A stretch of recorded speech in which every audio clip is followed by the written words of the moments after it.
कांग्रेस की लोकसभा उम्मीदवारों की लिस्ट से आखिरकार हरियाणा क्यों गायब है, उसकी कुछ वजह है और कुछ लोग हैं जिस कारण हरियाणा का नाम अभी तक शामिल नहीं हुआ है। उसका कारण सबसे बड़ा यही है कि जिस तरह से हरियाणा में कांग्रेस में गुटबाजी बनी हुई है, क्योंकि पूर्व मुख्यमंत्री भूपेंद्र सिंह हुड्डा, दीपेंद्र सिंह हुड्डा, ये एक अलग गुट हो गया। कुमारी शैलजा और फिर किरण चौधरी, रणदीप सिंह सुरजेवाला, जिस तरह से मुख्य मुख्य नेता है उनका अलग अलग गुट बना हुआ है, लेकिन मुख्य गुट जो वो भूपेंद्र सिंह हुड्डा का ही है और जो कि 5 सीटों पर दावेदारी ठोक रहे हैं। जिस तरह से लोकसभा की 5 सीटें भूपेंद्र सिंह हुड्डा अपने समर्थकों को दिलाना चाहते हैं और जो कुमारी शैलजा है वो भी 3 लोकसभा सीटें जो सिरसा, अंबाला, हिसार, ये तीनों सीटें अपने समर्थक लोगों को दिलाना चाहती है।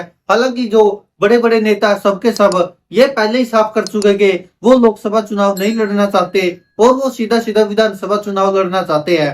और जिस तरह से 2014 और 2019 में लोकसभा चुनाव में मोदी मैजिक के सामने कांग्रेस के बड़े बड़े नेताओं ने हार का सामना किया है, शायद उनको एहसास भी है इस चीज का और यही कारण होगा कि वह लोकसभा चुनाव नहीं लड़ना चाहते। लेकिन बार बार सभी नेता यह मंचों से ऐलान कर चुके कि वो केवल विधानसभा चुनाव ही लड़ेंगे, वो चाहे कुमारी शैलजा हो, किरण चौधरी हो, भूपेंद्र सिंह हुड्डा हो या दीपेंद्र हुड्डा हो, सबके सब। हालांकि दीपेंद्र हुड्डा राज्यसभा सांसद जरूर है, वही आपको बता दे के।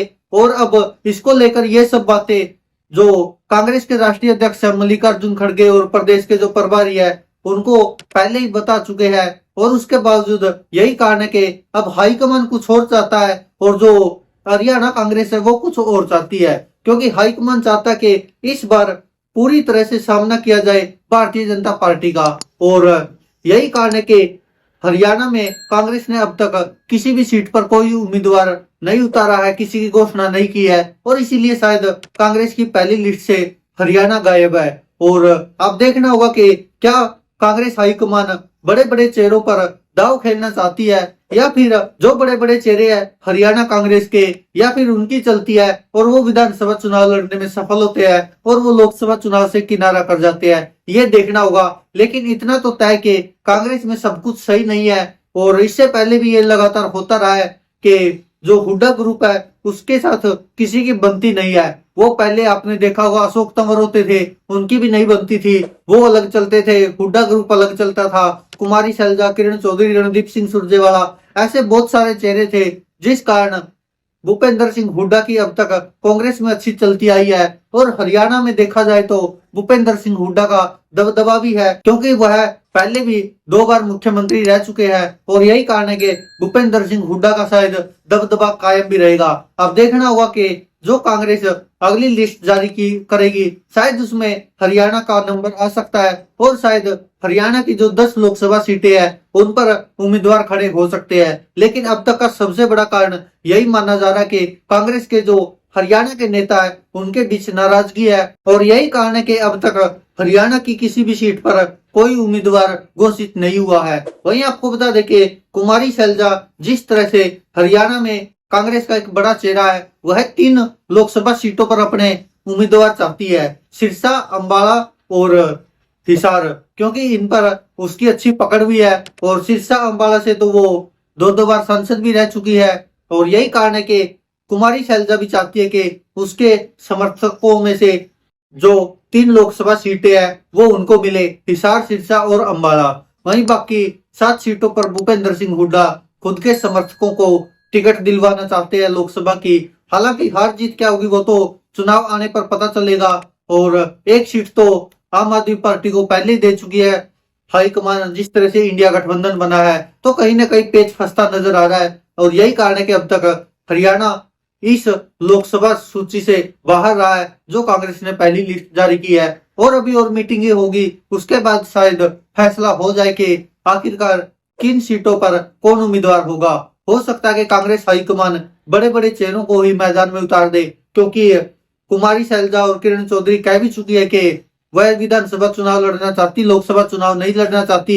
लेकिन अगर हाईकमान चाहेगा तो वो चुनाव मैदान में उतर भी सकती है। वहीं आपको बता दें कि नेता प्रतिपक्ष नेता और पूर्व मुख्यमंत्री भूपेंद्र सिंह हुड्डा भी जो 5 लोकसभा सीटों पर अपने उम्मीदवार चाहते हैं, उनमें गुरुग्राम, फरीदाबाद, रोहतक, सोनीपत और करनाल, ये अपने प्रत्याशी उतारना चाहते हैं भूपेंद्र सिंह हुड्डा और पूरी तैयारी किए हुए हैं।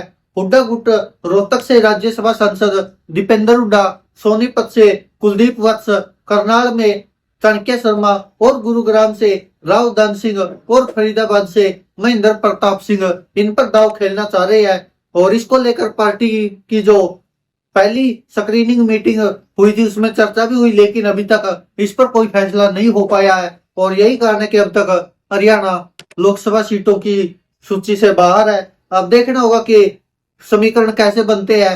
हालांकि हुड्डा गुट के नेताओं का कहना कि इन सभी लोकसभा सीटों में जातीय समीकरण के आधार पर उम्मीदवारों को लेकर फेरबदल की तैयारी भूपेंद्र सिंह हुड्डा ने की हुई है। इस गुट के दो बड़े चेहरे पूर्व मुख्यमंत्री भूपेंद्र सिंह हुड्डा और हरियाणा के प्रदेश अध्यक्ष उद्धवन पहले ही लोकसभा चुनाव से किनारा कर चुके हैं और वो विधानसभा चुनाव लड़ना चाहते हैं और उसका सीधा सीधा कनेक्शन मुख्यमंत्री पद से हो सकता है। हालांकि भूपेंद्र सिंह हुड्डा का तो साफ है पहले ही। तो शाम से विधायक किरण चौधरी भिवानी महेंद्रगढ़ संसदीय क्षेत्र से अपनी बेटी और पूर्व सांसद एवं कार्यकारी अध्यक्ष श्रुति चौधरी के लिए टिकट मांग रही है और उसका साथ कुमारी शैलजा और रणदीप सिंह सुरजेवाला भी दे रहे हैं। और देखना होगा कि इस मुहिम का कितना असर होता है। हालांकि भूपेंद्र सिंह हुड्डा का जो ग्रुप है वो इसका विरोध कर रहा है, वहीं कुरुक्षेत्र लोकसभा क्षेत्र में रणदीप सिंह सुरजेवाला का प्रभाव हाईकमान पर है। लेकिन ये सीट तो पहले ही इंडिया गठबंधन के तहत आम आदमी पार्टी को दे दी गई है और यहाँ से आम आदमी पार्टी के हरियाणा के जो अध्यक्ष है सुशील गुप्ता वो लड़ेंगे। लेकिन अब देखना होगा कि आखिरकार कांग्रेस की किस तरह से यह सीट बंटवारा हो पाता है, क्योंकि हरियाणा में कांग्रेस लगातार गुटों में बंटी रही है और यही कारण है कि शायद लगभग 2-3 चुनाव हो गए, कभी लोकसभा का तो कभी विधानसभा का। हरियाणा की कांग्रेस इसी कारण हार जाती है। अब देखना होगा कि हाईकमान कैसे मैनेज करती है हुड्डा ग्रुप को। और जो कुमारी शैलजा, रणदीप सिंह सुरजेवाला, किरण चौधरी, इतने सारे बड़े बड़े चेहरे हैं हरियाणा में कांग्रेस के, तो देखना होगा इन सबको कैसे संतुष्ट कर पाती है और कांग्रेस कैसे एक मंच पर चुनाव प्रचार कर पाती है और कैसे लोकसभा चुनाव में जीत हासिल कर पाती है। यह देखने वाली बड़ी बात होगी। दोस्तों, आप क्या कहते हैं इस पर अपनी राय कमेंट बॉक्स में जरूर दीजिएगा। धन्यवाद दोस्तों, देखते रहिए सच की आवाज।